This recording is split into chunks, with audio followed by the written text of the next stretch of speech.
poor rancher saved 2 giant Apache sisters. The next day, his boss arrived with a decision.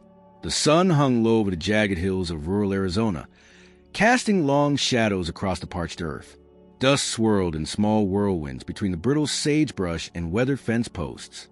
Ethan Cole, lean and sunbaked from years under the desert sky, sat astride his tired horse, Ringo, scanning the horizon. His calloused hands gripped the reins with quiet certainty, the kind that came from repetition, not peace. The ranch where Ethan lived wasn't his, though he treated it like it was. The land belonged to Mr. Granger, a wealthy cattleman who owned several properties throughout the state. Ethan was just a caretaker, housing in a small shack out back, food from the general store on credit, and a monthly wage barely enough to pay for gas and feed. But out here, among the mesas and silence, it was better than nothing. At least, that's what he told himself. Years ago, Ethan had dreams. He was going to inherit his family's land, 500 acres of wild pasture near the Mogollon Rim. But a debt left behind after his father's death had swallowed everything. The bank took the land. His mother left the state not long after. His brother disappeared into the cities. Ethan stayed behind, clinging to the only life he'd ever known. That afternoon was like any other. He checked the perimeter fences, filled the troughs, and patched up a sagging gate near the southern range. The September sun was brutal, but Ethan had stopped noticing the heat years ago. He was heading back toward the stables when he heard it. Faint but unmistakable. A cry, not a coyote's yip or the screech of a hawk, but human, desperate, female. Ethan pulled Ringo to a stop, ears alert. There was again, echoing from the direction of the canyon, about a mile south of Back Trail. It wasn't a place folks ventured often. The terrain was rocky, steep, and known to shift after the rains. Still, someone was down there and in trouble. He clicked his tongue and nudged Ringo toward the sound. The trail narrowed and broke into loose gravel. Ethan dismounted and tied the horse to a juniper tree before descending on foot, boots crunching against the slope. He moved quickly but carefully, the wind carrying dust into his eyes and the occasional tumble of small rocks warning him of how treacherous this ground could be. As he reached a ledge halfway down, the canyon opened below him in a rough bowl of jagged stone and dry brush. And there, near a cluster of boulders, he saw them, 2 women. They were slumped against a rock, both appearing injured and covered in dust. One had a long gash down her arm. The other clutched her side like a rib was broken. Even at a distance, Ethan could see they were unlike anyone he had seen before, tall, broad-shouldered, and fierce-looking despite their condition. Their features were unmistakably native, and their clothing torn but practical, worn jeans, boots, and leather belts with pouches. Not tourists, not locals. He called out, but neither responded right away. The taller of the 2 slowly turned her head, eyes narrowing at the sight of him. There was no plea for help, no panic. Just silent, guarded assessment. Ethan raised his hands in a show of peace. "I'm not here to hurt you," he said. "I heard yelling. Are you 2 okay?" The shorter woman tried to rise but winced and fell back. The taller one finally spoke, her voice hoarse but steady. "We need water and a place to hide." The words hit Ethan harder than expected. Not help, not doctor, not call someone. Hide. That meant danger. Danger still close. He scanned the canyon rim and the hills beyond. No signs of movement. Not yet. He climbed down the last stretch and reached into his canteen, offering it to them. The shorter one drank greedily. The taller, still watching him like a hawk, took only a sip. Ethan caught sight of a torn patch on her backpack, an Apache symbol, faded but distinct. A thunderbird stitched in black and red thread. "What happened to you?" he asked, but they didn't answer. "We can't stay here," the taller one said. Ethan looked at them, then at the slope he'd just climbed. There were questions screaming in his mind. Who they were, what they were running from, why they couldn't go to a hospital or call the police. But more than that, there was an instinct deep in his chest telling him that these 2 women needed help. And if he left them here, they might not make it to the next day. "My place isn't far," he said finally. "I've got a barn. It's not much, but it's quiet. No one will bother you there." The taller woman hesitated. You do that for strangers? Ethan shrugged. I've been one, too. It took nearly an hour to get them back up to the trail. Ethan led Ringo beside them slowly, letting the horse carry their packs. The sun was dipping below the red cliffs when they reached the barn, a weathered old structure beside the corral. He pushed open the doors and helped them inside, laying down some feed sacks for bedding. There was no time to overthink it. You can rest here tonight, he said. I'll bring some food later. And maybe tomorrow you'll tell me what's going on. The taller woman finally offered a name. I'm Nina. This is my sister, Tala. Ethan nodded. I'm Ethan. As he stepped back out into the fading light, he felt it, the shift. Something had changed. He didn't know what storm he had just invited into his life, but it was already too late to turn back. The barn creaked through the night. Wind pushed against its old wooden walls, making the structure moan like some ancient animal in pain. Inside, Ethan lay awake on a cot he had dragged in from the tool shed. The two women, Nina and Tala, had not said much after being settled. They had eaten the food he brought, drank more water, and then slipped into a tense, watchful sleep, or something close to it. Ethan couldn't tell if they truly slept or just pretended to, conserving energy while keeping ears open for any threat. By sunrise, Ethan was already outside, pitching hay and moving through the motions of his morning routine. The barn was isolated enough that no one would stumble upon it, but he still avoided glancing toward it too often, wary of drawing attention. He knew how fast gossip spread in a place like this. One strange truck, one unfamiliar boot print. That was all it took. And with the way Nina had spoken, needing to hide, he knew something bigger than he could see was already circling them. When he finally returned to barn with a fresh thermos of coffee and a paper bag of supplies, the sisters were awake. Nina sat on a bale of hay near the back wall, knees drawn up, scanning the cracks of light between the boards. Tala was kneeling, wrapping her ribs with a torn piece of cloth, her expression fixed and silent. Morning, Ethan said quietly, setting the bag down. Neither answered right away. Eventually, Nina gave him a nod. It was the kind of acknowledgement one gave a neighbor after a long funeral. Not cold, just cautious. I brought you some food, he said, reaching in and pulling out a few items. Bread, jerky, apples, and a tin of beans. It's not fancy, but it's filling.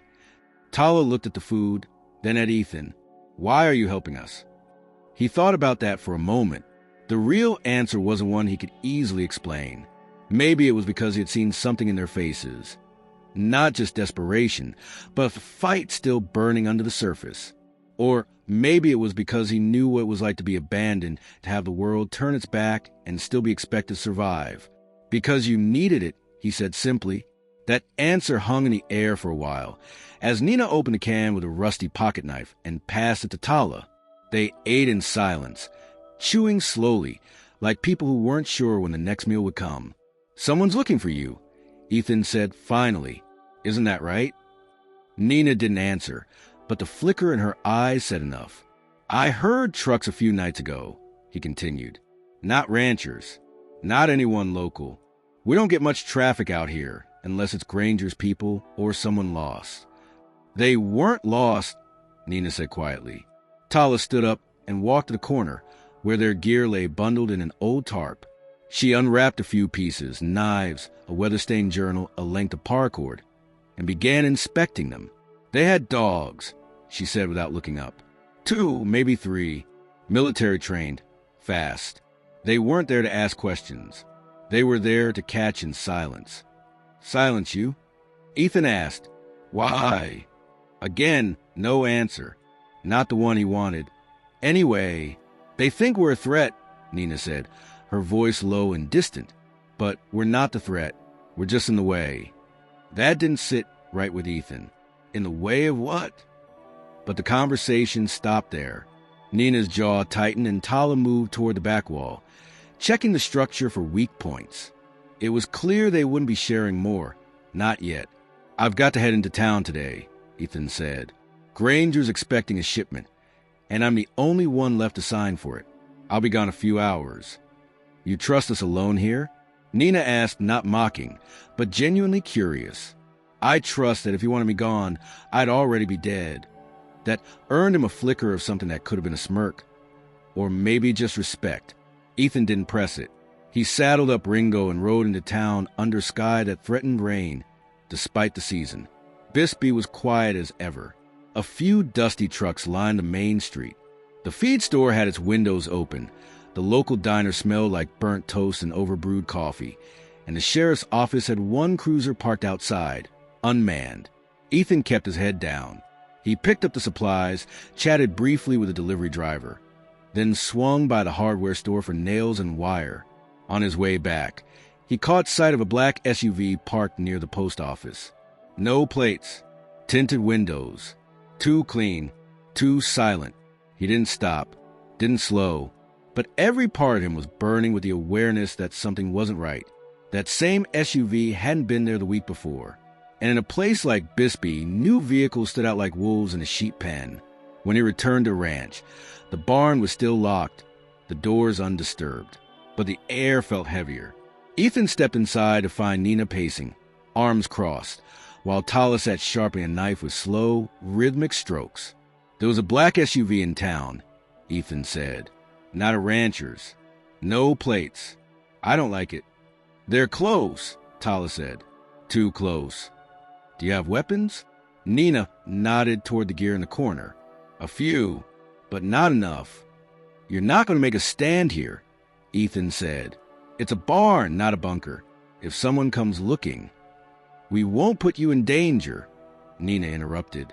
We'll move. Ethan shook his head. It's not that simple. The desert will kill you faster than any mercenary if you're not prepared. And if they got dogs, drones, trackers, it won't matter how far you run. For the first time, Ethan saw a crack in Nina's composure. Not fear exactly, more like weariness. The kind that settles into your bones when the chase has gone on too long. You need rest. Real rest, Ethan said. Stay another night. I'll keep watch. And tomorrow, if you still want to move, I'll help you. Nina hesitated. Tala said nothing, but neither objected. That night, Ethan didn't sleep at all. He sat on the porch with his rifle across his lap, eyes scanning the ridge. The wind carried the scent of mesquite and something else. Tension, maybe. Fate. Trouble. Inside the barn, the two sisters finally allowed themselves a few hours of rest. Ethan could hear their breathing through the walls. Deep, uneven, human. Whatever had happened to them, whatever they were caught in, it had already pulled him in, too, whether he liked it or not. The wind shifted sometime around 3 a.m. Ethan noticed it not by sound, but by instinct, a subtle change in the air that made the hairs on his arms rise. He tightened his grip on the rifle resting across his lap, eyes fixed on the dark line of hills beyond the pasture. Everything was still, too still, the kind of stillness that made silence louder than any sound. His body was stiff from sitting on the porch all night. He hadn't dared fall asleep. Something told him this wasn't just about keeping Nina and Tala safe. It was about staying one step ahead of whatever was hunting them.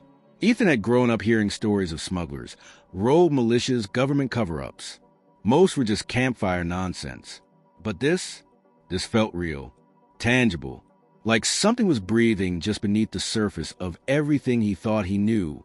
When the first gray light crept over the horizon, he stood, stretched his back, and walked toward the barn. He knocked twice on the side panel, the agreed signal. The door cracked open, and Nina's face appeared, bleary-eyed but alert. Nothing moved all night, Ethan said, but it doesn't mean we're clear. Didn't think it would, she replied, opening the door wider. Inside, Tala was already rolling up their blankets. She moved slower than the day before, the injury to her ribs clearly making every motion painful. Ethan noted the tension in her jaw as she tried not to wince. You should rest more, he said. That rib's not healing right unless you stop pushing it. Tala didn't answer, but Nina did. We don't have the luxury of rest. Ethan stepped back, giving them space. He didn't argue. Instead, he walked to the stable and began preparing feed for the horses. He needed to do something normal, even if normal had become meaningless. By the time he returned to the barn, Nina was staring at a spot on the floor, her fingers tracing the edge of an old horseshoe nailed into the wood. "You ever get that feeling," she asked without looking up, "like the ground's shifting under you, and no one else seems to notice?" "All the time," Ethan said, "usually just before something breaks." Nina looked up at him. Her face was calm, but her eyes betrayed the chaos simmering just beneath. "We've been running for days, and not just from men with guns, from what they represent." Ethan leaned against the doorframe. "You said they think you're a threat. Why?" There was a long silence before she spoke again. "Because we know something we're not supposed to know, and we tried to stop something we weren't supposed to see." Tala stepped in, her voice sharp. "That's enough." "He deserves to know," Nina said, not backing down. "No," Tala snapped. "Not yet. Not until we're sure." Ethan didn't press them. Instead, he motioned toward the ridge in the distance. "You said they had dogs. Military trained. You don't get animals like that without funding. And you don't get funding unless there's something big behind it." Nina gave a slight nod. "Bigger than land disputes. Bigger than property lines." Ethan's mind spun, tried to fill in the blanks. Then why hide here? Why not go to the authorities? The Bureau of Indian Affairs? The FBI? Tala laughed, a bitter, humorless sound. "You think we haven't tried?" Nina stood. "Every call we made got ignored. Every email disappeared. One reporter we spoke to vanished 2 days later. They know where to look. They know how to bury things. We're not running because we're criminals. We're running because we refuse to shut up." Ethan rubbed his jaw, weighing her words. There was something in the way she spoke, not desperation, but conviction, and it scared him more than anything else, because conviction meant they believed it, and that meant this was real. A truck engine roared in the distance, and all three froze. Ethan turned quickly, stepping out to the porch and scanning the road. A moment later, the familiar shape of the delivery truck rounded the bend, just a feed store's regular run. He let out a slow breath, but the tension remained. After breakfast, Ethan drove out alone to check the upper property lines. He used the time to think. Every mile of dry grass and rusted barbed wire only deepened the knot in his gut. These women had stumbled into something dangerous, or maybe they'd walked into it with eyes open. Either way, they were neck deep, and now so was he. On the far edge of the north pasture, he found fresh tire tracks. Not his, not ranch hands. Too deep, too recent. He crouched beside them, inspecting the tread. Military, wide tires, not off-roaders, tactical vehicles. The tracks led off the main trail and vanished into a dry arroyo. He didn't follow them. Not yet. By the time he got back to the house, the sky was heavy with clouds, casting long shadows over the land. A storm was coming, but not the kind that brought rain. Inside the bar, Nina and Tala were tense. They had packed most of their gear and were checking their weapons. Ethan shut the door behind him and leaned against it. Someone's already been on the property. North fence line. Big truck. Probably with a satellite connection. If they're scouting, we don't have long. Tala looked at Nina. "We need to move." Ethan raised a hand. "Running without a plan is going to get you both killed." "We've made it this far," Tala snapped. "Barely," Ethan said. "You can't even breathe without flinching. If they catch up in that state, you won't outrun anything." Nina stepped between them. "Then what do you suggest?" Ethan thought for a long moment. "I've got a place. Not far. Old mining shack tucked into the hills behind the canyon. No one goes there. We used it when the ranch first opened. Supplies, some tools, and it's out of sight. You let us go there?" Nina asked. Ethan met her eyes. "I wouldn't offer if I didn't mean it." Another long pause passed before Nina nodded. "Then we go tonight." Tala started to protest, but Nina silenced her with a glance. "We can't run without a plan, like he said." They packed in silence, tension heavy in the air. As night fell, Ethan loaded their supplies into the back of his old pickup and covered them with a tarp. They waited until full dark before heading out, headlights off, driving slow along back trails only Ethan knew by heart. Halfway up the ridge, they heard something distant low, like a drone or a radio hum. They all froze. Ethan killed the engine and listened. It faded after a moment, replaced by the sound of wind moving through the rocks. They reached the shack near midnight. It was little more than a lean-to with a tin roof and a rusted stove, but it would have to do. Nina and Tala set up in the back room, while Ethan sat by the door, rifle across his lap again. They hadn't said more about what they were running from, but Ethan didn't need more words. He'd seen the fear in their eyes, not panic, but dread, not for themselves, but for something larger. And as he sat alone, staring out into the dark, he realized something else. He wasn't afraid of dying. He was afraid of what would come if they failed. The old mining shack held out through the night. It wasn't much more than 4 walls and a roof with holes you could map constellations through, but it was dry and invisible from any road. At dawn, the cold air clung to the stone like a second skin. Ethan stood outside near the rusted water pump, staring out at the distant hills. His boots were coated in red dust. The wind was picking up again, carried with the scent of something unnatural. The faintest trace of diesel fuel and scorched metal. Not close, not yet, but approaching. Inside, Nina and Tala remained silent. They hadn't slept much. Ethan had heard them murmuring in Apache through the thin walls, voices low but tight with urgency. He didn't understand the words, but the tone told him everything. Something had changed in them overnight. Not panic, purpose. Something was building, and the weight of it was settling on all 3 of them around mid-morning. Ethan stepped into the shack, carrying a folded map and a rusted tin of coffee. The silence cracked as the old door hinges groaned. "I've been thinking," he said, "about what happens next." Nina looked up from the small fire she was tending in the stove. Tala sat nearby, rewrapping the binding around her ribs.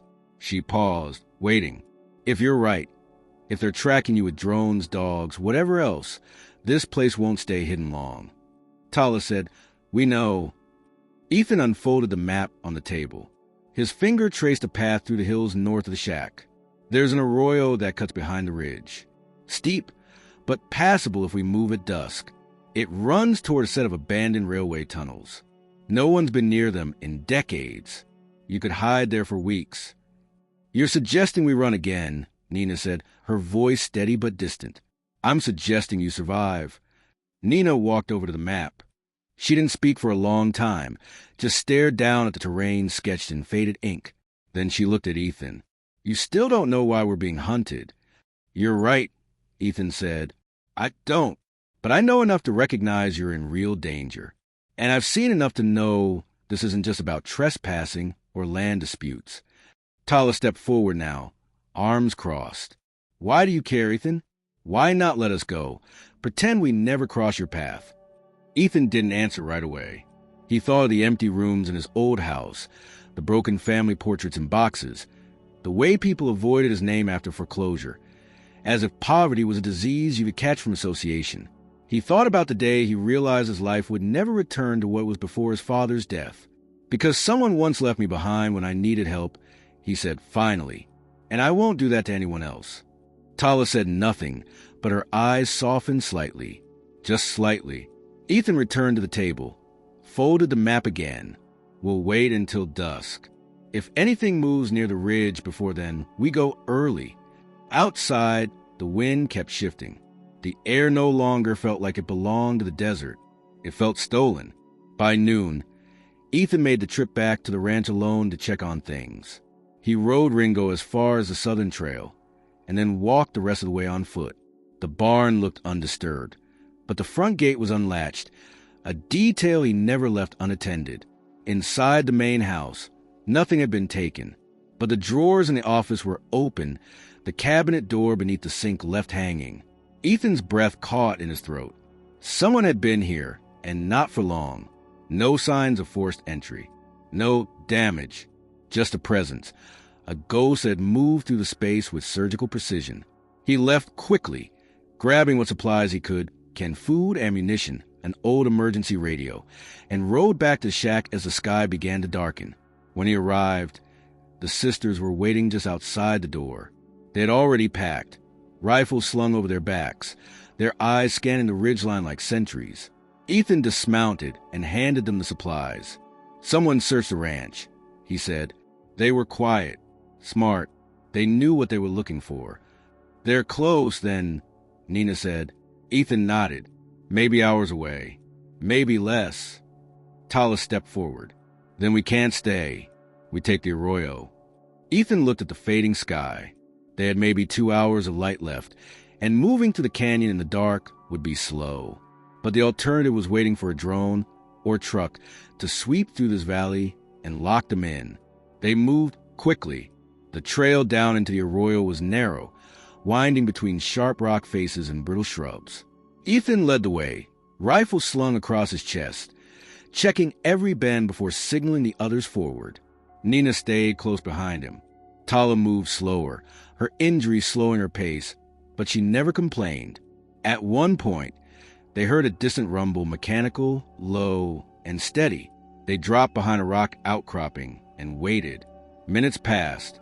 Nothing came, but Ethan could feel it now, deep in the earth like a heartbeat. Whatever was coming, it wasn't stopping. They reached the edge of the dry riverbed just after sundown. The tunnels loomed in the distance, rusted, collapsed in places, but still intact, the perfect hiding place. They crossed the final stretch in silence. Dust kicked up beneath their boots. The last light of day cast the hills in an amber glow, like fire had touched the edges of the desert and left it smoldering. Inside the tunnel, it was cold. Ethan lit an old kerosene lantern he had found years ago, and the flickering glow revealed graffiti-covered walls and rusted tracks. They set up camp near the far end, with a tunnel open to a dead ravine, a place even the wind had forgotten. As they settled in, Ethan finally asked, "What's really going on?" "No more half-truths. If I'm risking my life for you, I need to understand why." Nina looked at Tala. Her sister hesitated, then gave a reluctant nod.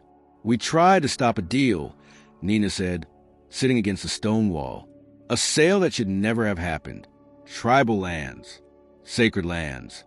Ethan nodded slowly. "I figured as much. But land doesn't get you hunted like this.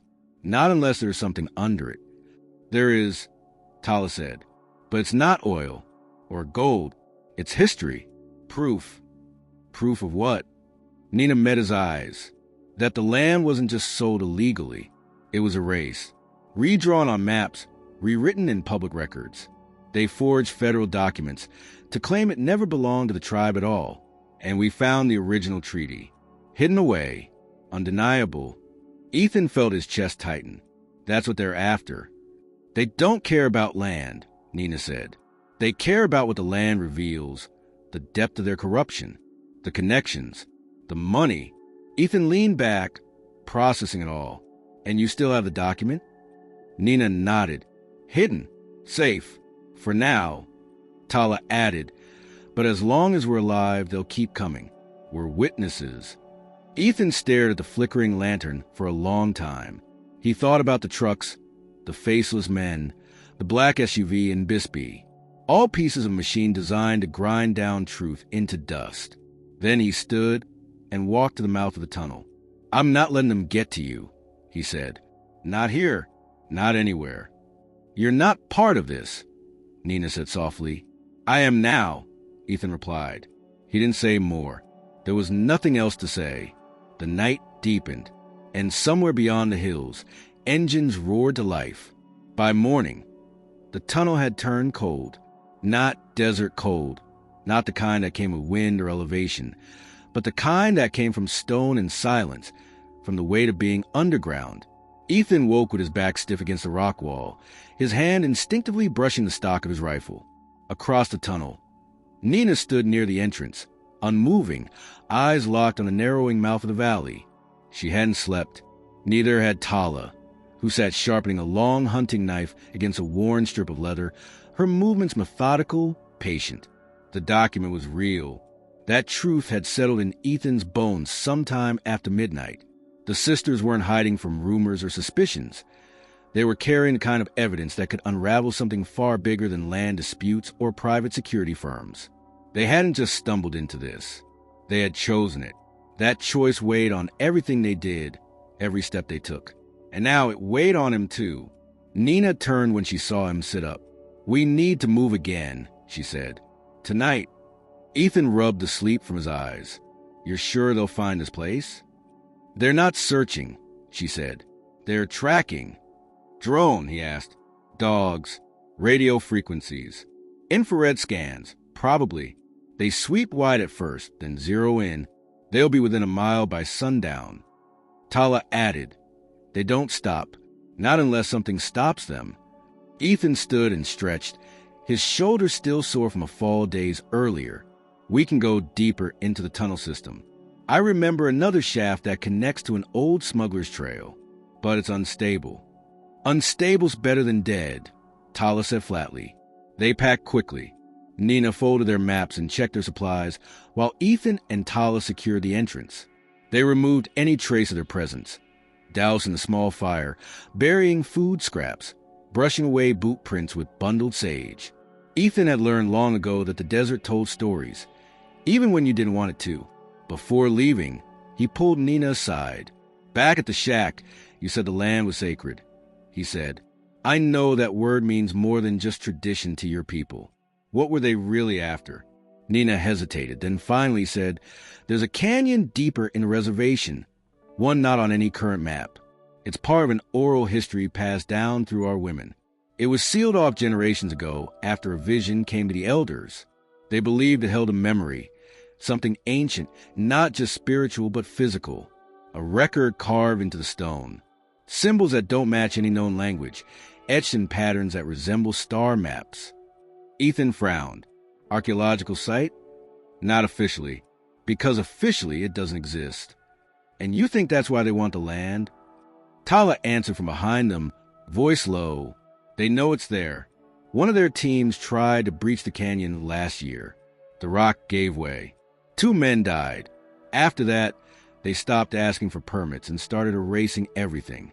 Nina's voice tightened. We went public, held a protest, filed appeals. We thought the law would protect us. We were wrong. Ethan was quiet for a moment. And the document? Nina reached into a pouch at her hip and pulled out a small waterproof case. She didn't open it, just held it like a living thing. It's a treaty signed by President Hayes in the 1870s. It recognizes that canyon and the surrounding area as protected Apache land in perpetuity. The copy held in Washington was altered in the 1940s. Ours is the original. Where'd you find it? An old mission west of Sierra Vista, hidden in the lining of a saddlebag buried beneath a collapsed altar. Ethan shook his head slowly. And now they'll kill anyone who's seen it. Or break them, Tala said. That's their first move. Make us look like criminals. Discredit us. Then silence. Ethan looked down the dark corridor of the tunnel, his voice low. Then we don't let them find us. And we don't let them discredit a damn thing. The next few hours were grueling. The tunnel sloped downward and narrowed in places, forcing them to move single file. At one point, the ceiling dropped so low they had to crawl for nearly 50 yards through grit and rusted steel. Every breath tasted of minerals and rot. Every echo felt like a footstep that didn't belong to them. When they finally reached the smuggler's trail, a jagged vertical crack in the stone leading into a dry wash below, Ethan paused. He reached up and pulled a tattered cloth from a beam above the opening, revealing a small symbol painted in red. It looked like a snake coiled around a spear. My father marked this spot when I was a kid, he said. Said it was used during Prohibition. Rum runners and mercs. Tala glanced at the symbol. And now we're using it to outrun something worse. They climbed down the wash and followed the path until it curved west, hidden between the ridge lines. By dusk, they found shelter in an overhang carved by centuries of wind and erosion. The night came fast, bringing cold air and the howl of distant coyotes. They huddled near the stone wall, blankets pulled close, rifles within reach. As the wind picked up, Ethan sat beside Nina and passed her a canteen. Thank you, she said, her voice hoarse. You think we're close to the end of this? He asked. I don't think there's an end, she said. Only exposure. Either we reach someone who can speak louder than them, or we disappear like everyone else who's tried. Ethan looked into fire, thinking of Bisbee, the silence in the streets, the black SUV, the sheriff who had started avoiding his eyes. I know someone, he said slowly. someone who might listen. Nina turned to him. Who? Marla. Ethan said. She works at the land registry office. We grew up together. She still owes me a favor, and she's always been too stubborn to be scared. Tyler raised an eyebrow. You trust her? I trust her enough to ask questions. Nina looked back at the flames. Then we take the risk. Tomorrow we reach out. They didn't sleep much that night. The fire burned low, the shadows long. Somewhere in the dark, a hawk screamed into the void, and the sound echoed like a warning. Morning brought frost on the edges of their gear. Ethan woke early, already forming the plan in his head. They would need to reach a place with signal. A ridge or an outcrop. He'd make the call. Just one. And if Marla answered, everything would begin to shift. But as he packed his things, he noticed something near the trail behind them. A fresh print, deep in the dust. Boot tread, not theirs. Someone had already found the trail. They were running out of time. The following morning brought with it more than frost. The wind shifted again, carrying a scent Ethan had hoped not to smell. Gasoline, fresh tire tracks, and the faint, sour tang of cigarette smoke clinging to the desert air. Someone was getting close. And this time, it wasn't a hired gun or a nameless tracker. It was someone who had always been part of this land, and perhaps part of the very network that had put Nina and Tala on the run. Ethan left the sisters hidden in the overhang and took the route back toward the ranch. He needed to gather more supplies, but more importantly, he needed to know what had changed. Something had shifted in the air, a quiet tightening of the noose. As he approached the southern fence line, he saw it, a black truck, polished chrome, heavy wheels, and standing next to it, speaking with two of the ranch hands, was a man Ethan hadn't seen in over a year, Mr. Granger. He looked the same as ever, tall, weathered, the kind of man who wore a press shirt under a dusty vest and still managed to reek of power. His silver hair was slicked back, and a pair of dark sunglasses hid his eyes. He wasn't a man who came around without a reason, and today, his reason was written all over his posture, rigid, controlled, and loaded with suspicion. Ethan approached slowly, keeping his expression neutral. Didn't expect a visit, he said, stopping a few feet away. Granger turned. Didn't expect to make one, but I heard something that needed checking. Ethan forced a polite smile. Heard what? Rumors about strangers in the area. Movement out near the canyons. Someone said they saw lights in one of the old tunnels. Ethan tilted his head. Those tunnels had been drawing hikers for years. Nothing unusual. Granger took off his sunglasses and slipped them into his pocket. His eyes were sharp, pale blue, like sun-bleached stone. I don't believe in coincidences. Ethan, you've been quiet lately. Unreachable. That's not like you. I've been busy. Too busy to check in? Ethan crossed his arms. Wasn't aware I had to. Granger gave a small, humorless smile. We all have responsibilities. You know how important this land is. To me, to the operation. Ethan didn't like the way he said operation. It was too vague, too calculated. Granger continued. I've got people coming in to evaluate the perimeter. We're expanding into the western range. We need to make sure no one's squatting on my property. Squatters? Ethan echoed. You think someone's camping out here? I think things have been moving without my approval, Granger said. And I don't like it when things move in the dark. Ethan felt the words hang in the air like a threat. It was a familiar pattern. Granger didn't need to raise his voice or point a gun.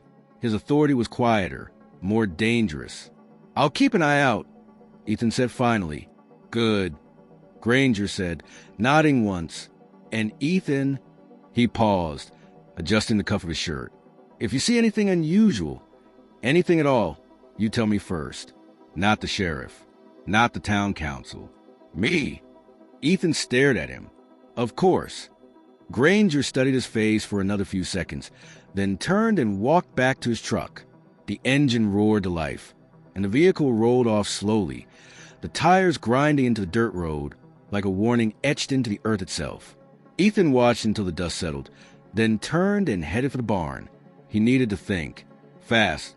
Inside, he found things exactly as he had left them, which now, ironically, was a bad sign.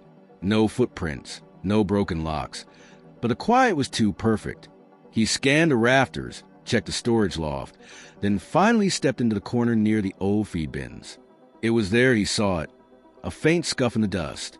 Circular, deliberate, the kind of mark left by someone standing in place for a long time, watching. They had already been here. He didn't linger.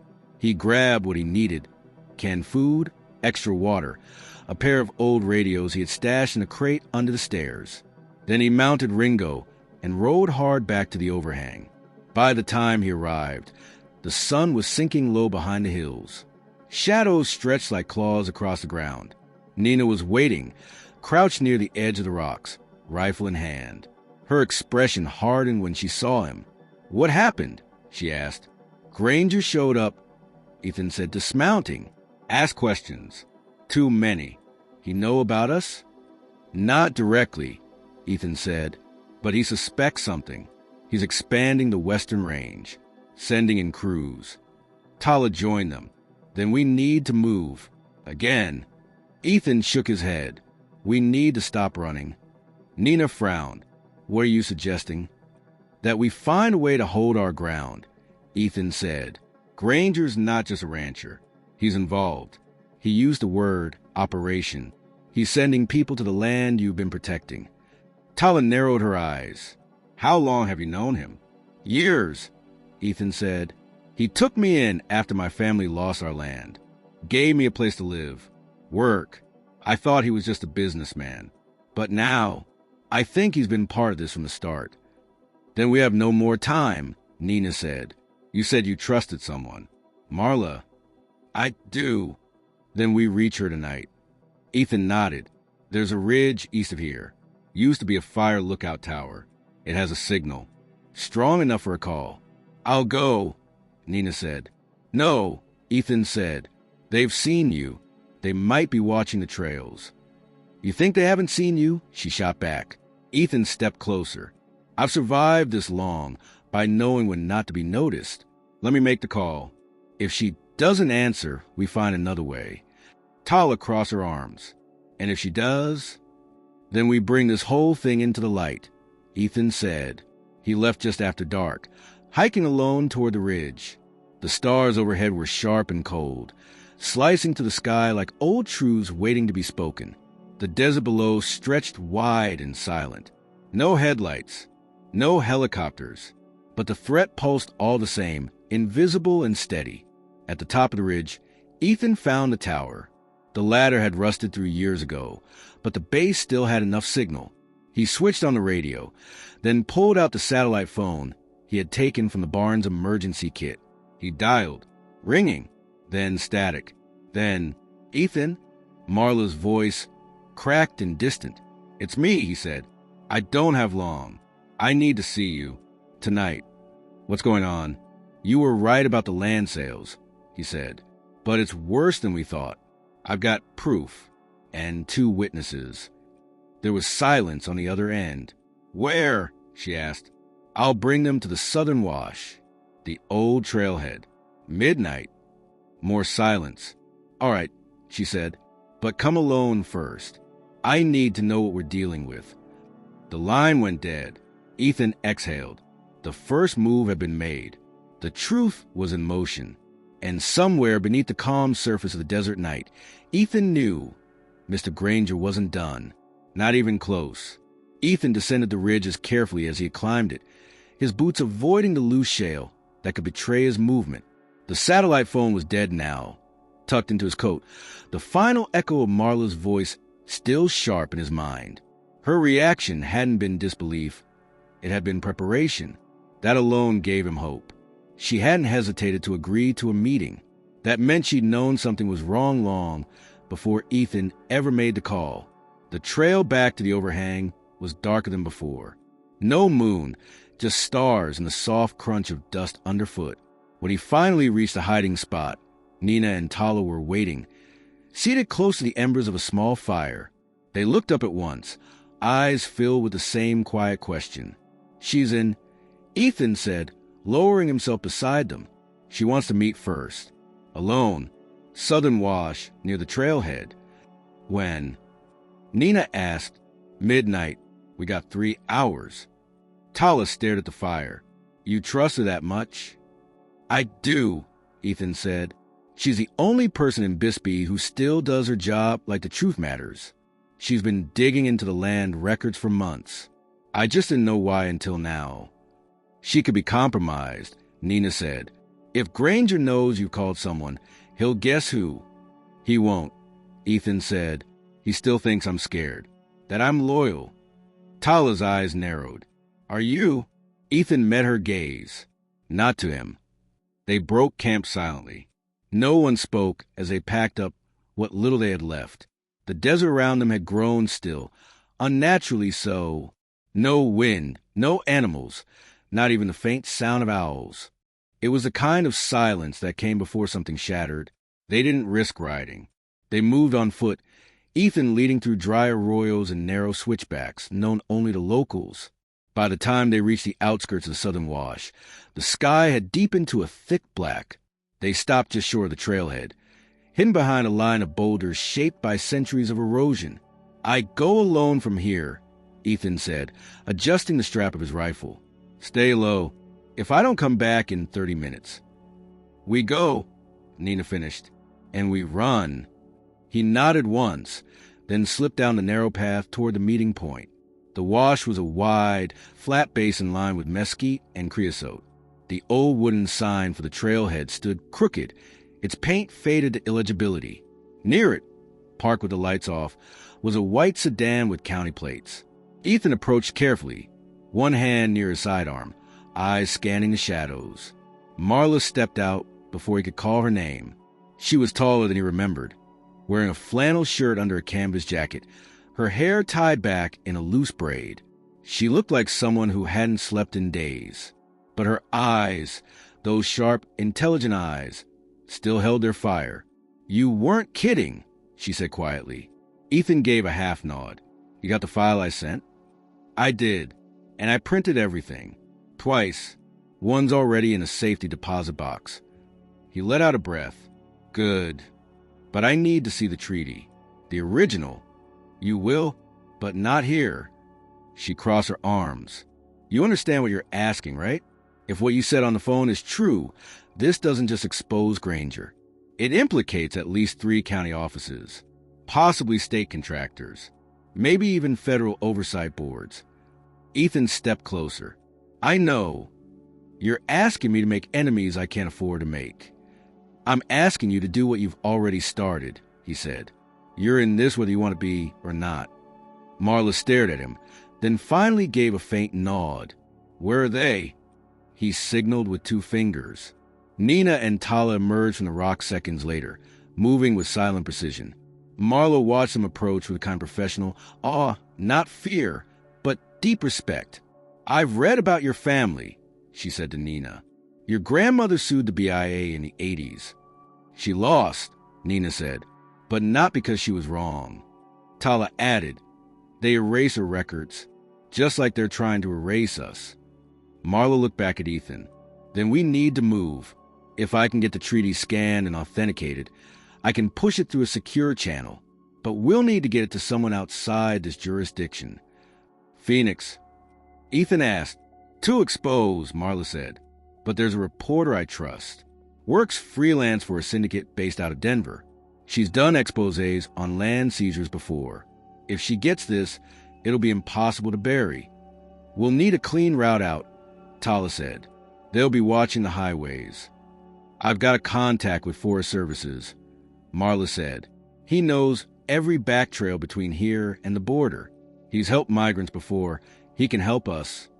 Then we go now, Nina said. Every hour we wait, they get closer. Marla turned toward her car. We'll take my vehicle to the outskirts of town. Switch there. I've got a decoy license plate, a burner phone, and enough gas to get us halfway to Flagstaff without stopping. Ethan watched Nina, waiting for her to object. She didn't. They moved quickly. The white sedan was slow over rough terrain, but it didn't draw attention. Marla kept the headlights dim, guiding the car through back roads only a local would know. As they neared the edge of Bisbee, Ethan saw the glow of the town ahead, and something else. A second vehicle, parked near the bend, partially obscured by brush. Not patrol, not civilian. Black. Still, Marla slowed. Ethan leaned forward. "It's him," he said. "Granger." They couldn't see his face, but the posture was unmistakable. Standing just beyond the lights, watching, waiting, like a wolf circling a wounded herd. Marla killed the engine and whispered, "We'll take the footpath behind the ravine. Leads into the old wash. There's an ATV stashed there. We use it to cross into back range." They moved fast, through mesquite, over barbed fences, down the worn slope of an abandoned cattle trail. Behind them, they heard the car start. Granger was following. At the wash, they found the ATV where Marla had said. It was old but functional. Nina climbed into the back, rifle ready. Tala took the front seat. Ethan helped Marla load the gear and supplies, then jumped on last. The engine coughed, sputtered, then roared to life. They tore across the wash, the wind screaming past them, headlights bouncing over the rocks. Behind them, in the growing dark, another engine started up, bigger, closer. "We got company," Tala shouted. "We keep moving," Marla said. "No matter what." As the ATV crested the ridge, Ethan looked back. Granger's truck followed, and behind it, two more, military grade, painted black. The hunt had become a war, and they were running out of places to hide. The trail they took through the back range was narrow, steep, and unforgiving. The ATV jumped over broken shale and dipped into old cattle ruts like it had a mind of its own, each bump throwing Ethan's balance into chaos as he held tight to the frame. Dust rose behind him in thick clouds, lit in flashes by the beams of pursuing vehicles. Every twist of the trail echoed with the growl of engines behind them, but Marla didn't slow. She knew these routes with the precision of someone who'd mapped them in her bones. They reached the remains of an abandoned way station, a collapsed wooden structure with a roof caved in and rusted water tanks leaning like dying trees. Marla pulled the ATV behind the largest tank, killed the engine, and motioned for silence. The night stretched wide around them, the distant hum of engines pausing just long enough to make them doubt if they were still being chased. Ethan crouched beside Nina, scanning the tree line. They're sweeping, not charging. They think they've got time. They always think that, Tala muttered, until they don't. We can't outrun them forever, Nina said. Even with the ATV, they got eyes in the sky, maybe even sat feed tracking. All it takes is one ping. We'll need to split, Marla said. Two of us take the treaty and keep moving west. The others circle back, draw them off. Too risky, Ethan said. They've been watching us for days. They already know we're together. No, Nina said suddenly, voice sharp. They don't. They might know Ethan's involved, but not how deep. Not yet.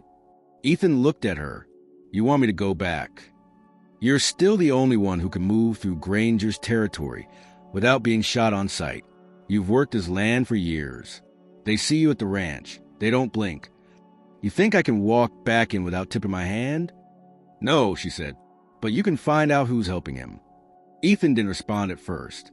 The thought had crossed his mind ever since the chase began, that the noose hadn't just tightened from the outside, but from within. Someone on the ranch had known about the sisters. Someone who had either seen too much or asked the wrong questions. But now, there was no more room for doubt. Someone had sold them out. Tala stepped forward. You think it's one of the hands? It has to be, Ethan said. There's only a handful of people who knew I was moving supplies, taking longer routes. Someone had eyes on me, maybe more than one. Nina's gaze was hard. Then go find out. We'll move west with Marla.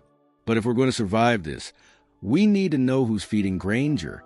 Ethan looked at the ATV, the trail, then back at the shadows between the hills. He hated it, every part of it. But she was right. He nodded once. I'll head back through the ridge. If I don't return in 24 hours.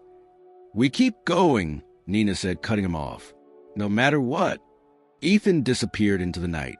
It took him nearly 7 hours to circle back to the ranch undetected, cutting through dry creek beds and ridge lines where no one patrolled. He arrived just before dawn, the light still weak and gray. The house was dark. The barn stood quiet. From a distance, it looked untouched. But as he crept closer, he spotted a vehicle parked just inside the loading gate. Not a ranch truck. Military, matte black, no markings. He stayed low, crept around the backside, and entered the barn to the rear hatch. The loft was empty, feed sacks torn open, footprints in the dust. Then he heard voices. Ethan moved silently along the upper catwalk and stopped just above the tack room. The door was slightly open, and inside, standing by the corner desk, was Luis, one of the senior hands on the ranch. Mid-30s, sharp with a rope, good with horses, and not much of a talker. Ethan had trusted him. Now, Luis was speaking into a phone in rapid Spanish. The words clipped and urgent. "No, they're gone. She's not with him anymore. I told you, they split up. He came back through the ridge. No, I didn't make contact. He didn't see me." Ethan held his breath. Luis paused and continued. "Granger says move slow. Wait until the document surfaces. If they go to the press, we intercept before it's released." Then, quieter, "He's still loyal. I'm sure of it. Just scared. He'll crack if we press him." Ethan's blood turned cold. The line went quiet. Luis closed the phone and shoved it into his jacket. He stepped out of the tack room and walked toward the stables. Ethan moved fast, down the back ladder, through the haystacks, and out the service door. He stayed in the shadows, slipping past the corrals and ducking into the maintenance shed. Once there, he pulled out an old two-way radio from the storage locker and checked the frequency. Still functional. He clicked it once. Static. Twice. A small beep. Then he whispered, confirmed. "It's Luis. He's feeding Granger everything. Listening to my movements. Probably tagged the ATV. They're waiting for the document to surface." He didn't send a message to Marla. He used a secondary channel, the one only Nina had. They had agreed to keep it silent unless there was no other option. He waited. No reply. Time was running out. Ethan knew he couldn't stay long. He grabbed an old canvas bag, filled it with tools, wire cutters, and a map of the Granger properties, and slipped out toward the south trail. As he rounded the corner near the water tower, a figure stepped into view, tall, broad-shouldered, holding a flashlight in one hand and a pistol in the other. "Didn't expect you back so soon," the man said. It was Luis. Ethan didn't speak. He kept walking, slow and deliberate. Luis raised the gun slightly. "Granger's not a patient man, Ethan. He wants answers, and I've been real generous not giving him yours." Ethan stopped. "You think he's going to spare you? After this?" "I'm not the one playing hero," Luis said. "I'm the one who survives." Ethan took another step. "You sold out your own land, your own people." Luis' face twisted. "Don't talk to me about land. You think anyone gives a damn about whose name is on a piece of paper? It's about power. That canyon doesn't feed my family. It doesn't pay bills. But Granger does. Until he doesn't." Luis didn't answer. Then Ethan moved. Fast. He lunged forward, grabbed Luis' wrist, and slammed it against the wall. The pistol clattered to the ground. They grappled in the dirt, fists striking, dust rising. Luis got in a punch, split Ethan's lip, but Ethan drove a knee into his gut and dropped him hard. He grabbed the gun and stepped back, breathing hard. Luis groaned, rolling onto his side. Ethan didn't waste time. He bound Luis with a rope from the shed, gagged him, and left him locked in the feed room. Then he ran. Back to the trail. Back to the truth. He had what he needed. Confirmation of the mole, evidence of Granger's plan, and one more day to deliver it. Because tomorrow, they wouldn't be running anymore. They'd be fighting. Darkness slid across the land in waves as Ethan made his way back from the ranch. He moved under low moonlight, his eyes darting across juniper and dead tumbleweed, heart hammering with every snap of twig. He clutched in his pack the evidence pulled from Luis's betrayal. The whispered admissions, the proof that Granger had embedded someone inside the ranch who reported every move. He had no doubt now why the hunters had been so precise, so measured. They didn't need to find Nina and Tala by chance. They followed footsteps. When Ethan reached the overhang shelter, Nina and Tala were already awake, sitting by the embers of a fire half consumed. Marla rested among their supplies, checking her phone in the dim glow.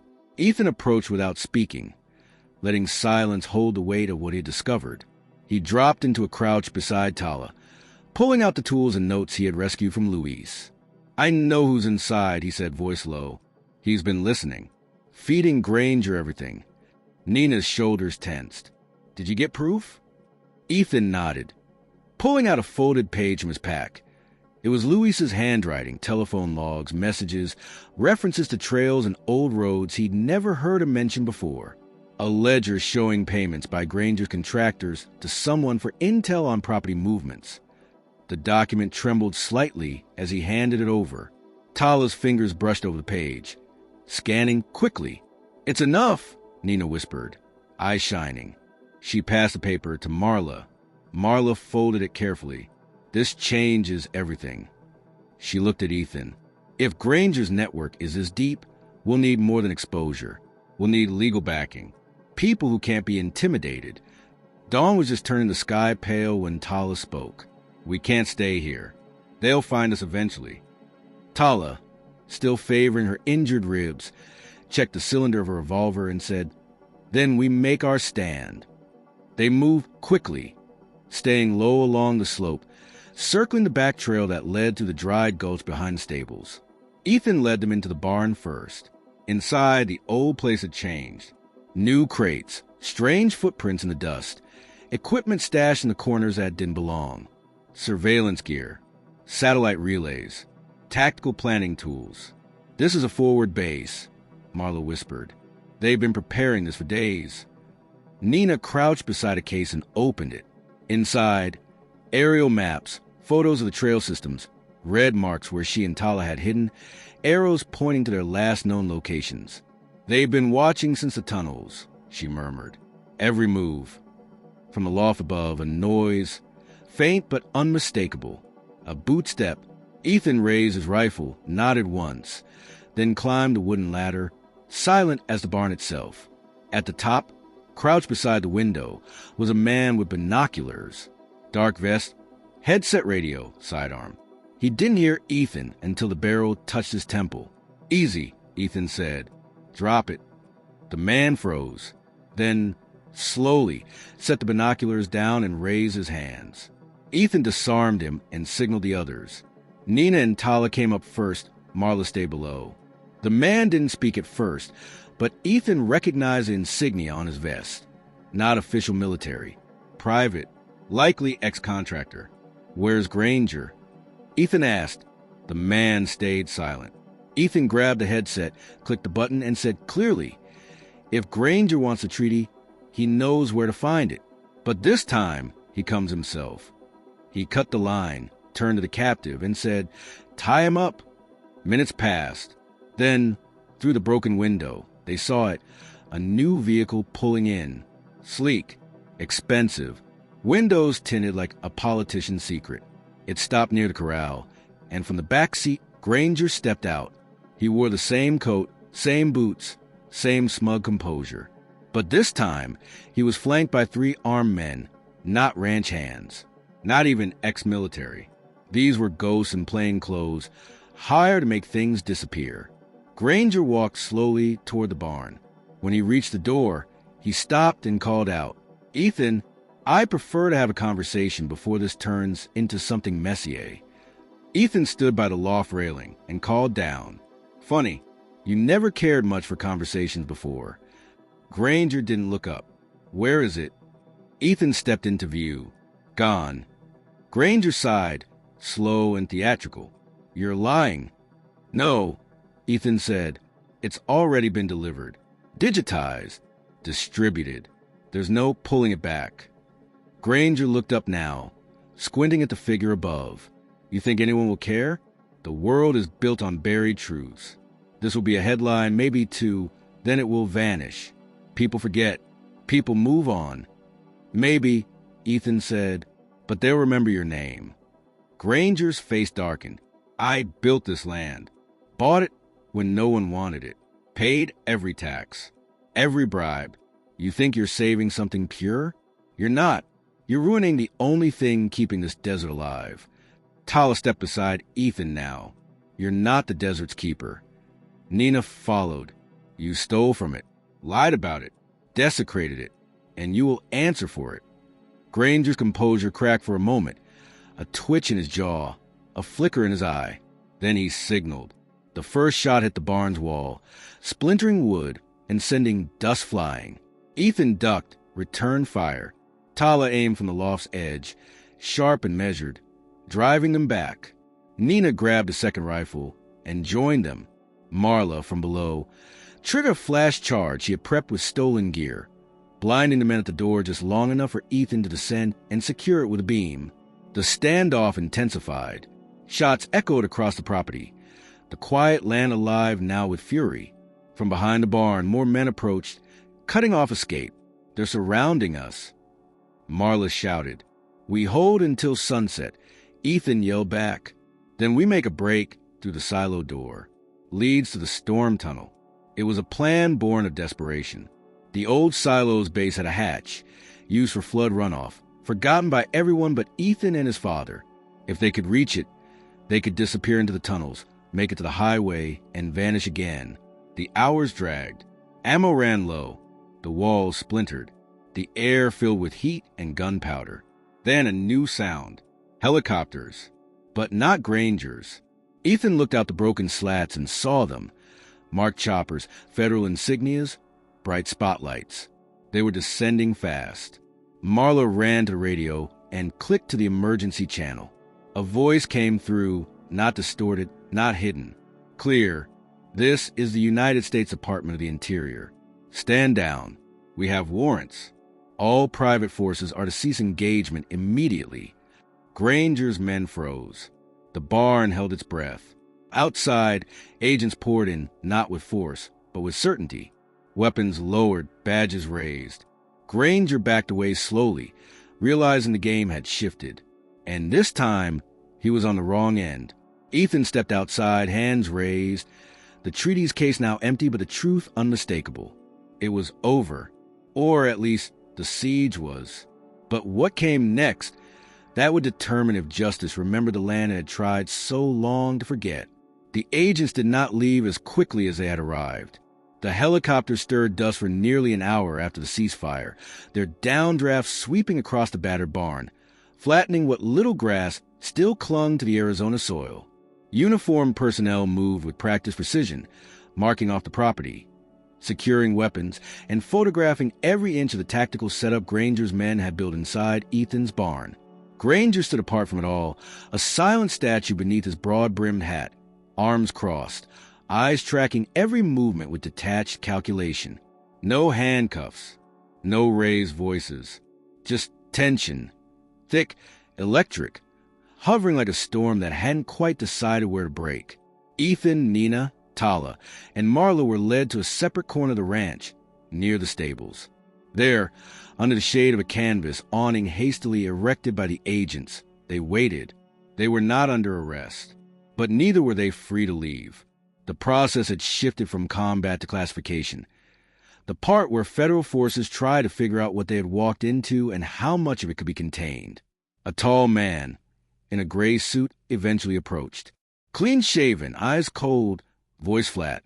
Special Agent Kerr, Department of the Interior, Native Lands Division. He introduced himself with a brief nod to each of them, then took a seat across from Ethan. We receive an anonymous file dumped this morning. Kerr began. Treaty scans, land surveys, payment records, property transfers through shell companies. Her ribs flinched, a reminder that time was against them. Ethan nodded, agreed. He stood and gazed toward the ridge, where the statue of light that heralded the new morning seemed weak and distant. We head for Marla's safe house in the canyon east of Bisbee. I know the way. It's rough. No roads, minimal trails. But it has signal and room to stay low. Marla agreed. I'll contact someone I trust, an attorney in Tucson who specializes in tribal land claims. If we can present the treaty and this new proof together, it'll be harder to dismiss. They packed quickly. No fires. No noise. Nina shouldered the treaty case. Tala gathered the essentials. Ethan wrapped up the evidence and all the documentation he could. Marla loaded the supplies. When they moved, it was ghost-like, shadows among rocks, careful and slow. They skirted around ridgelines, moving down washes that ran dry this season, crossing exposed beds of stone and silt, working their way toward a canyon. The air grew hotter as the sun rose, the land opening around them in wide bowls of scrub, cracked earth, and coyotes howled in the emptiness. They paused midday in a shallow cave, using its stone overhang to shade themselves and rest. Ethan rested his back, his eyes drawn to maps Marla spread out on a rock. "They'll expect us to come to Bisbee," Marla whispered. That's what Granger would predict. "So we don't," Ethan said. "We bypass it. We go directly to the attorney in Tucson, drop off the treaty, then take the document to the reporter in Denver, spread it wide." Tala nodded but winced when she moved. Ethan helped her up. "We need to keep going." At dusk, they reached the edge of the canyon. Steep walls, carved by centuries of water, shadows deep, cooling. The safe house was hidden atop a ledge, half-blasted rocks, remnants of old mining operations that had long since given up. It smelled of dust and old metal, the kind of place that felt abandoned on purpose and lived in by necessity. Inside, Marla flicked on a battery-powered light. She pulled a blanket from a trunk and spread it over a dusty cot. She laid the treaty case gently beside it. The document inside was thick, parchment yellowed, stamped, with signatures faded but unmistakable. It showed old tribal seals, embossed with the signature of the president at the time. Original. Nina placed her hand on the treaty. "They'll destroy this if they get it. That's why they'll never see this place," Ethan said. "We guard it. We only move it when it's safe." Over the next hours, Marla set up her laptop on a makeshift desk. She connected the document scanner, glove box lamp, and portable generator. She digitized every page. While she worked, Ethan and Ella, Tala, kept watch at the windows. Outside, the canyon was silent except for the shifting of rocks and the wind through cracks. Marla spoke without looking up. "When this goes public, we hit several targets. Granger, the contractors, county real estate officials. It'll go to the attorney first. He files injunctions. We send the digital treaty to the reporter. They publish the facts. There's no going back." Nina leaned in.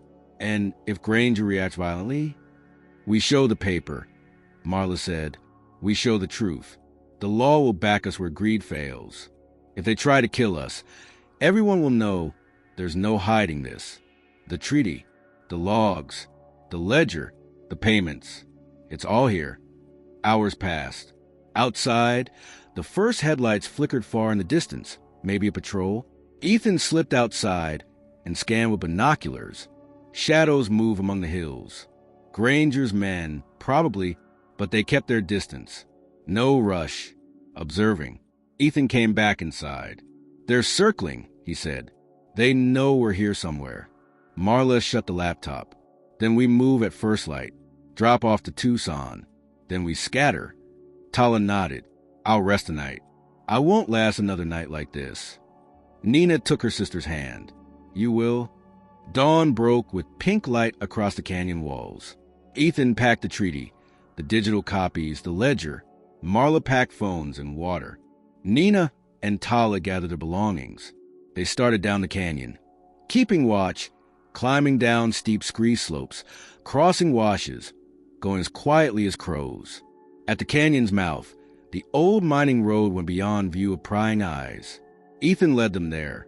They paused at the turnoff to Tucson. Marla slipped away into the early morning roads. Ethan handed the treaty and evidence to the attorney, who promised safe delivery to federal oversight. Nina and Tala watched from the passenger window of a borrowed truck. The land behind them stretched vast, empty, sun-scorched. The attorney checked the documents, nodded gravely. "This is righteous." He told them covertly where to send them next: the reporter, the tribal council, the federal office. It would be dangerous, but he promised protection. Ethan exhaled. "We did it." Tala closed her eyes. Nina looked out at the horizon, Resolve settled in her face. They were no longer just survivors. They were carriers of truth. The chase would come, but the next move wasn't theirs. It was already moving through press, through law, through communities, and the land, for the first time in many generations, might remember itself. The sun had barely cleared the horizon when Ethan pulled the truck off the dirt road, parking behind a thicket of juniper and creosote. Dust still hung in the air, clinging to the fenders, the windshield, the boots of everyone inside. No one spoke. Not Nina, not Tala, not Marla. The silence had weight, not of fear, but of awareness. They had crossed a line, and there was no return. The handoff in Tucson had gone as planned. The attorney, a lean man with sharp eyes and a quiet determination, had accepted the treaty and the supporting documents without hesitation. He made no promises except for one: this will not be buried, and that, coming from someone who had spent his life unearthing forgotten truths, was enough. But as they approached the outskirts of the ranch, the old barn, the house, the land Ethan once called home, they saw the dust trails before the structures came into view. 3 vehicles, tactical, modified for rough terrain. Black paint, no license plates. One was idling near the corral, another near the shed. The third sat behind the barn, hidden from the main road. Ethan cut the engine and lowered his binoculars. "They're here." Marla leaned forward. "Granger?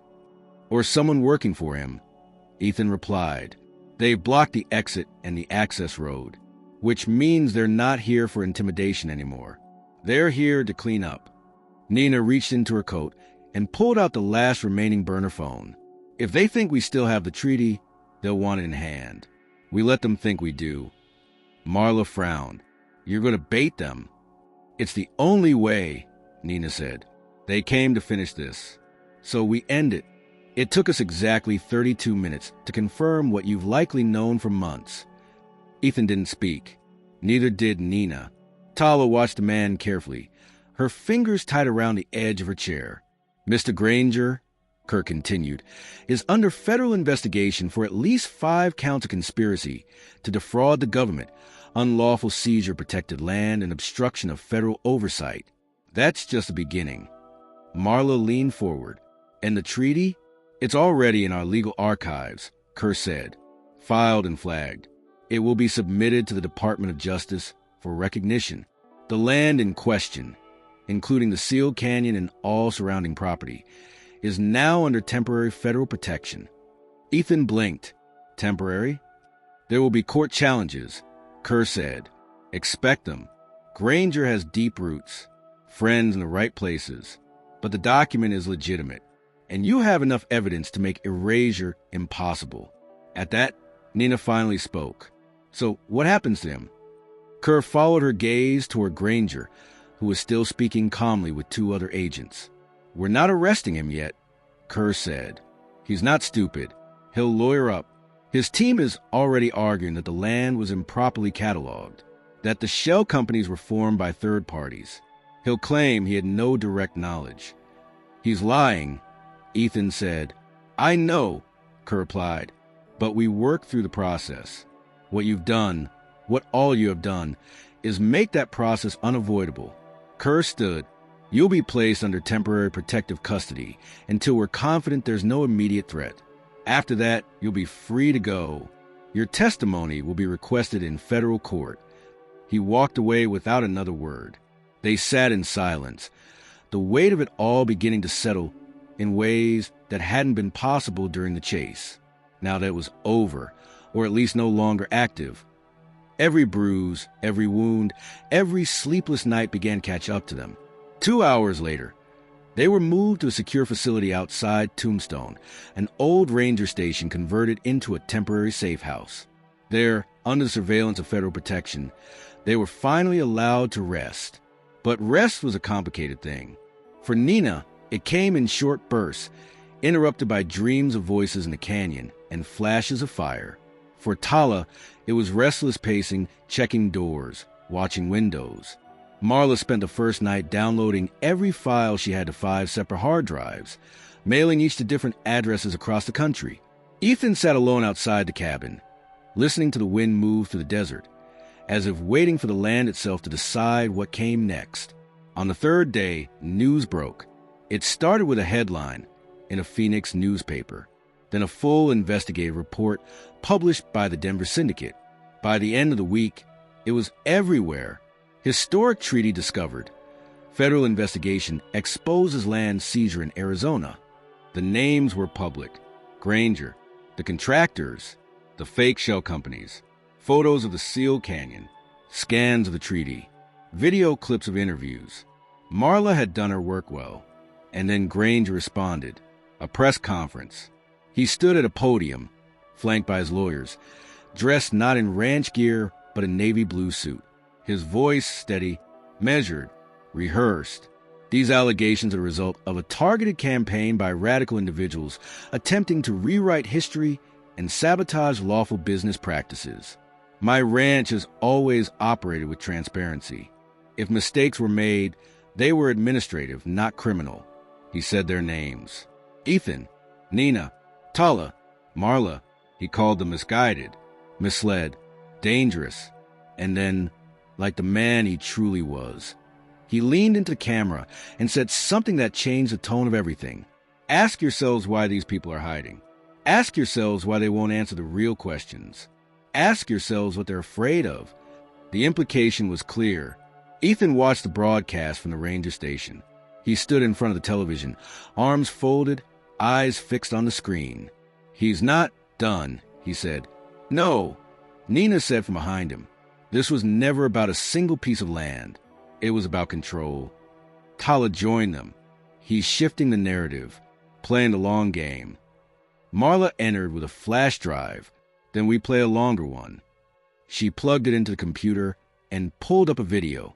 Security footage. Old, grainy, but real.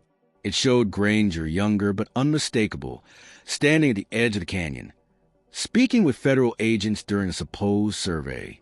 In the background, construction equipment, illegally placed, uncovered carvings, documents being burned. This isn't public yet, Marla said, but it will be. Ethan looked at the screen. Granger's face stared back. He wasn't just corrupt. He was calculated, and he had always known exactly what he was doing. Now, finally, the world would know too. The morning after Granger's televised statement, the safe house became a hive of quiet tension. The federal agents assigned to the site shifted their postures, held their radios closer, and stared a little longer at every unfamiliar sound outside. Something had changed, not in the law, not in the case, but in the narrative. Granger had done what Ethan feared most. He had turned the spotlight away from himself and onto those who had exposed him. He was no longer fighting to suppress the truth. He was framing it. Inside the cabin, Marla sat on the floor surrounded by open cases of hard drives and backup laptops. She had not slept. For hours, she had been syncing files across multiple encrypted clouds, scheduling timed releases, and drafting written affidavits to match each piece of footage, each record, each interview. Every name she had encountered in the sale of the sacred land was logged in a master document, waiting to be sent. Nina paced near the window, eyes flicking to the horizon every few seconds. There was something in her posture that Ethan hadn't seen before. Not fear, not anger, but an edge of resolution so sharp it could cut through bone. Tala sat in the corner, arms folded over her chest, head tilted slightly as she listened to the agent's radio chatter with the intensity of a sniper. Marla finally broke the silence. I spoke with a reporter in Denver. She's ready to run everything. Not just a treaty, not just a corruption. The whole story. Names, photos, timelines. Ethan looked up from his chair. The video too? All of it, including the footage from the canyon, the burns, the forged documents, the shell companies, the payments. Tala's voice was low. That will put us in deeper danger. It'll also make us untouchable, Nina said. Once the story is public, any attack on us becomes retaliation. Obvious, traceable. Ethan nodded. That's what Granger fears. Not exposure. Consequences. Outside, the agents were called back inside for a brief meeting. Agent Kerr entered the cabin again, his jaw tighter than before, his voice clipped. We intercepted encrypted communication between Granger's contractors and a third party. We can't confirm the content, but we believe he's preparing to leave the state. Run? Marla asked. No, Kerr said. Reposition. He's trying to move to federal land adjacent to the reservation, land his people are already operating on. If he gets jurisdiction transferred, he can bury the investigation under national security provisions. Ethan felt the blood drain from his face. And that means that he intends to claim the canyon contains resources of federal interest, mineral, geological, or otherwise. Nina's voice rose. He's going to turn sacred ground into a resource claim? Tala's fist clenched. That canyon is older than Borders, and now it's being redrawn, Kerr said. Unless we can lock this story into the public record and force a federal injunction. Marla didn't hesitate. She pulled out the flash drive. Then we do it now. Send it all.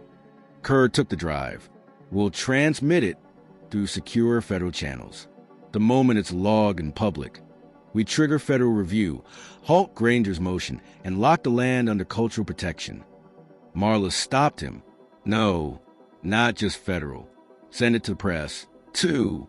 Let the public see what they tried to erase. Kerr hesitated, then nodded. Within an hour, the digital files were transmitted across secure networks to news outlets, preservation organizations, legal watchdog groups, and government offices. The dam had broken. The story hit by late afternoon. It was everywhere. National broadcasts, online platforms, native rights forums. Headlines screamed of betrayal, exploitation, and a stolen legacy returned. The video from the canyon, the one showing Granger and federal agents burning documents near the sacred site, went viral. Journalists found connections between Granger's businesses and energy companies seeking exploration rights on indigenous land across the Southwest. Politicians scrambled. Public statements were made. Protests followed, small, then large. On tribal land, gatherings were held near the borders of the disputed property. Elders spoke. Songs were sung. Banners were raised. The earth remembers. Not for sale. And within the halls of government, pressure mounted. A federal injunction was issued halting all activity on the land. Granger's request for mineral rights was denied. His companies began receiving subpoenas. 2 of his partners resigned from their posts. 3 county officials were placed under investigation. But Granger remained silent until he didn't. 3 days after the release, he gave another press conference, this time not from a podium, but from inside a courthouse, surrounded by attorneys. His expression was harder, his words colder. They've twisted the truth, he said, fabricated evidence, exploited outdated documents. But I will not be broken by a media circus. I will fight this. Reporters shouted questions. He left without answering them. In the safe house, Ethan turned off the television. He's doubling down. He has no choice, Nina said. He built his life on lies. If they collapse, so does he. Marla sat beside the window, eyes distant. He'll keep trying. Courts, appeals. He'll throw money at the ground until it doesn't speak. He's already lost, Tala said. Not yet, Ethan said. But the world is watching now. Kerr entered one last time that evening. The Department of the Interior has recommended full tribal recognition of the disputed land. You'll be relocated for the final testimony in Phoenix within the week. After that, you're free. Free, Nina repeated. The word didn't sound real. They packed again. No rush, no fear, just a quiet realization that a chapter was ending. Ethan looked over the land one last time, the same earth that had once taken everything from him, now offering something back. Tala paused by the doorway, glancing at the horizon. This isn't just about land. It never was. No, Ethan said, it's about who gets to write the ending. And now, finally, the ending will be theirs to write. 6 months passed. Not quickly, not cleanly, but deliberately. Each day carving away at the damage left behind, like rain slowly softening stone. The court hearings in Phoenix had ended 3 weeks prior. Nina, Tala, Ethan and Marla had stood before a federal judge and delivered their testimonies under oath. Granger had not appeared in person. His lawyers had read prepared statements. But even they looked tired, hunched beneath the weight of a defense unraveling by the hour. The treaty was upheld. Federal protection was confirmed. The land, once mapped, seized, and nearly erased, was formally restored to its rightful designation as sacred Apache territory, protected under historical and environmental law. And with that ruling, the silence returned. Not the silence of threat or hiding, but of reverence. The land, for the first time in generations, could breathe. Ethan had not returned to the ranch. He'd handed over the keys to a quiet representative from the Department of the Interior, who promised the land would be repurposed, not for extraction or development, but for study, preservation, and healing. The barn was gone now, torn down and rebuilt as a communal shelter under tribal stewardship. The stables had been repainted. The fields were being cleared of toxins left by Granger's men. The scars would remain, but so would the resistance. Farther west, tucked into the arms of a narrow valley where cactus bloomed after long rains, a new home had risen, not grand, but strong. The structure was built from adobe and reclaimed lumber, with solar panels along the roof and gardens dug by hand. It sat on land gifted back to the tribe under the amended rulings, a space designated for cultural preservation, education, and healing. And it was here that Ethan now lived, alongside Nina, Tala, and others from the community. The mornings were early. The work was endless. But the burden was different. No longer survival. Now it was stewardship. Ethan had taken to tending the herb gardens, rows of sage, chamomile, and desert lavender. He'd learned from Tala which plants could be used for pain, which for rest, which for vision. At first, he only listened, never touching the sacred tools. But in time, he was invited to learn, to mix, to grind, to prepare poultices and teas. He didn't speak much during the lessons, but his hands remembered and his heart slowly followed. Nina had become something more than a voice of resistance. She was now a leader in the preservation effort, organizing teams to rebuild trails, restore sacred spaces, and teach younger generations about the places nearly lost. With the help of the restored treaty and federal funding, she worked with linguists, archaeologists, and environmentalists, not to hand over control, but to document and protect. Under her guidance, a center was being designed to archive oral histories and preserve ceremonial artifacts displaced during the seizures.